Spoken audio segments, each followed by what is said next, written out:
Old Version. tptaka.fandom.com. 2.6 Mahàgovinda Sutta, DN 19, once the Lord was staying at Rajaga, on Vulture's Peak. And when the night was nearly over, Pankasika of the Gandhavas, lighting up the entire Vulture's Peak with a splendid radiance, approached the Lord, saluted him, stood to one side and said, "Lord, I wish to report to you what I have personally seen and observed when I was in the presence of the 33 gods." "Tell me then, Pankasika," said the Lord. "Lord, in the earlier days, long ago, on the fast day of the 15th at the end of the rains, the 33 gods assembled and rejoiced that the devas hosts were growing, the asuras hosts declining." Then Sakka uttered the verse, "The gods of 33 rejoice, their leader too, praising the Tathagata, and Dhamma's truth, seeing new come devas, fair and glorious who've lived the holy life, now well reborn, outshining all the rest in fame and splendor, the mighty sage's pupils singled out. Seeing this, the 33 rejoice, their leader too, praising the Tathagata, and Dhamma's truth." At this, Lord, the 33 gods rejoiced still more, saying, "The devas hosts are growing, the asuras hosts are declining." Then Sakka, seeing their satisfaction, said to the 33 gods, "Would you like, gentlemen, to hear 8 truthful statements in praise of the Lord?"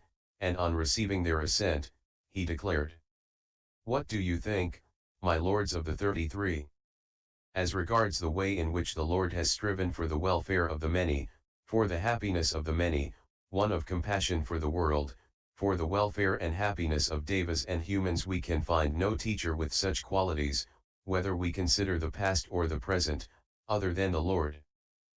The Lord has well explained what is right and what is wrong, what is blameworthy and what is blameless, what is to be followed and what is not to be followed, what is base and what is noble, what is foul, fair, and mixed in quality.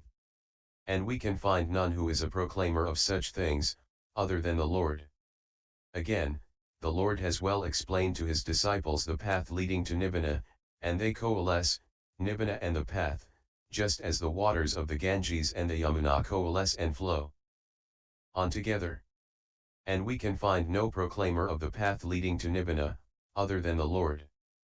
And the Lord has gained companions, both learners and those who, having lived the life, have abolished the corruptions, and the Lord dwells together with them, all rejoicing in the one thing. And we can find no such teacher, other than the Lord.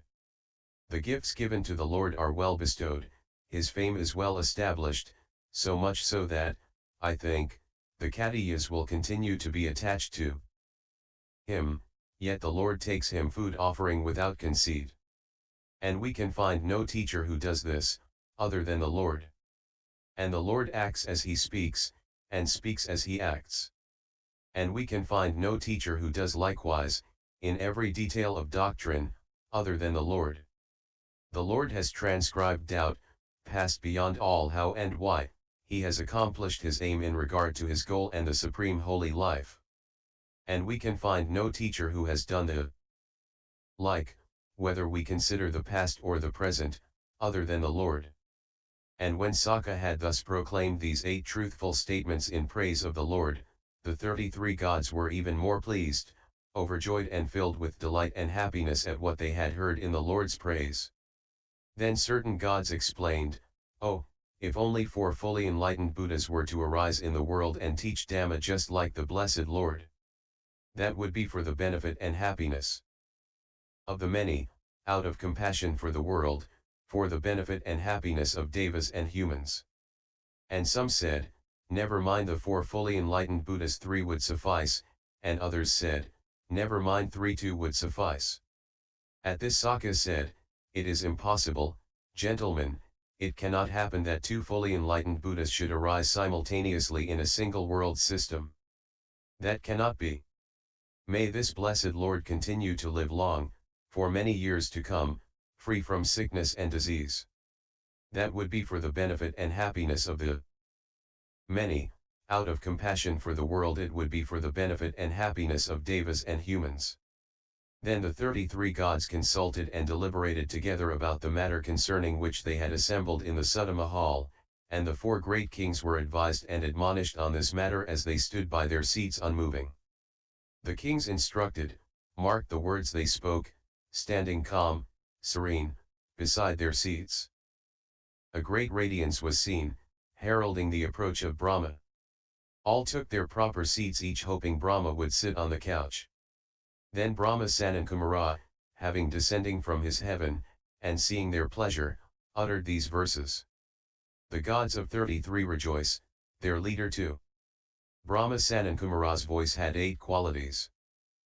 Then the 33 gods said to Brahma Sanankumara, "It is well, Brahma.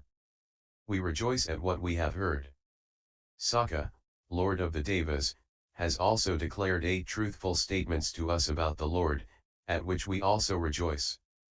Then Brahma said to Sakka, "It is well, Lord of the Devas. And we too would like to hear those 8 truthful statements about the Lord." "Very well, great Brahma," said Sakka, and he repeated those 8 statements. "What do you think, Lord Brahma?" And Brahma Sanankumara was pleased, overjoyed, and filled with delight and happiness at what he had heard in the Lord's praise. Brahma Sanankumara assumed a grosser form and appeared in the shape of Pankasika. And sitting thus cross-legged, he said to the 33 gods, "For how long has the blessed Lord been one of the mighty wisdom? Once upon a time there was a king called Disampati. His chaplain was a Brahmin called the steward. The king's son was a youth called Renu, and the steward's son was called Jotapala.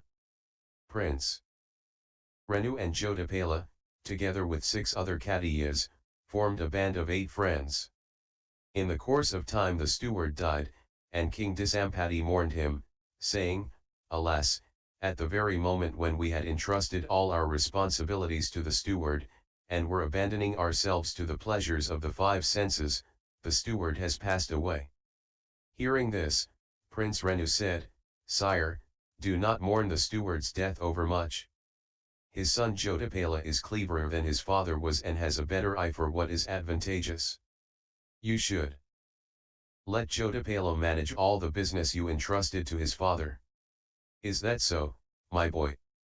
'Yes, sire.' Then the king called a man and said, 'Come here, my good man, go to the youth Jotapala and say, May the Reverend Jotapala be well. King Disampati sends for you, he would like to see you.' 'Very good, your majesty,' said the man, and delivered the message. On receiving the message, Jotapala said, 'Very good, sir,' and went to see the king. On entering the royal presence, he exchanged courtesies with the king, then sat down to one side. The king said, 'We wish the Reverend Jotapala to manage our affairs. Do not refuse. I will install you in your father's place and consecrate you as steward.' 'Very good, Lord,' replied Jotapala. So King Disampati appointed Jotapala as steward in his father's place. And once installed, Jotapala carried out the business his father had carried out, not doing any business his father had not done. He accomplished all the tasks his father had accomplished, and no others. And people said, 'This Brahmin is truly a steward. Indeed he is a great steward.' And that is how the young Brahmin Jotapala came to be known as the Great Steward. And one day the Great Steward went to the group of 6 nobles and said, 'King Disampati is aged, decrepit, stricken with age. His life is near its end and he cannot last much longer. Who can tell how long people will live? When King Disampati dies, the kingmakers are bound to anoint Prince Renu as king. You should go, gentlemen, to Prince Renu and say, we are the beloved, dear, and favored friends of the Lord Renu, sharing his joys and his sorrows. Our Lord King Disampati is aged. When he dies, the kingmakers are bound to anoint the Lord Renu as king. If the Lord Renu should gain the kingship, let him share it with us.' 'Very good, sir,' said the 6 nobles, and they went to Prince Renu and spoke to him as the great steward had proposed. Well, gentlemen, who, apart from myself, ought to prosper but you? If, gentlemen, I gain the kingship, I will share it with you. In due course King Disampati died, and the kingmakers anointed Prince Renu king in his place. And having been made king, Renu abandoned himself to the pleasures of the five senses. Then the great steward went to the 6 nobles and said, Gentlemen, now King Disampati is dead, the Lord Renu, who has been anointed in his place, has abandoned himself to the pleasures of the five senses. Who knows what will come of this? The sense pleasures are intoxicating. You should go to him and say, King Disampati is dead, and the Lord Renu has been anointed king. Do you remember your word, Lord? They did so, and the king said, Gentlemen, I remember my word. Who is there who can divide this mighty realm of earth, so broad in the north and so narrow like the front of a cart in the south, into 7 equal parts? Who indeed, Lord, if not the great steward? So King Renu sent a man to the great steward to say, My lord, the king sends for you. The man went, and the great steward came to the king, exchanged courtesies with him, and sat down to one side. Then the king said, My lord steward, go and divide this mighty realm of earth, so broad in the north and so narrow like the front of a cart in the south, into 7 equal parts. Very good, sire, said the great steward, and he did so. And King Renu's country was in the center. Dantapura to the Kaligas, Pataka to the Asakas, Mahisathi to the Avantis, Raruka to the Sovaras, Mithila to the Videhas, Kampa to the Angas goes, Benares to the Kasi. Thus did the steward dispose. The 6 nobles were delighted with their respective gains and at the success of the plan. What we wanted, desired, aimed at and strove for, we have got. Satabhu, Brahmadatta, Vesabhu, and Bharata, Renu and 2 Dhadarathas, these are the 7 Bharat kings. Then the 6 nobles came to the great steward and said, Reverend steward, just as you were a beloved, dear, and faithful friend to King Renu, so you have been to us. Please manage our affairs for us. We trust you will not refuse. So he administered the realms of 7 anointed kings, and he also taught the mantras to 7 distinguished Brahmins and 700 advanced pupils. In course of time good reports were spread about concerning the great steward.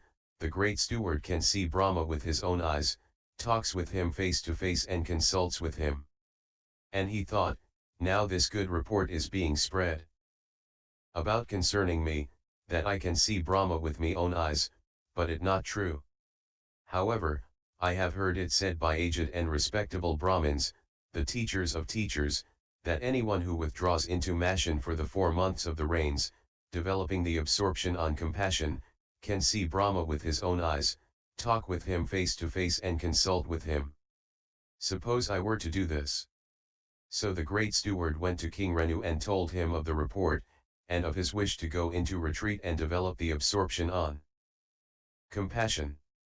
And nobody is to come near me except to bring me food. Reverend steward, do as you think fit. The 6 nobles likewise replied, Reverend steward, do as you think fit.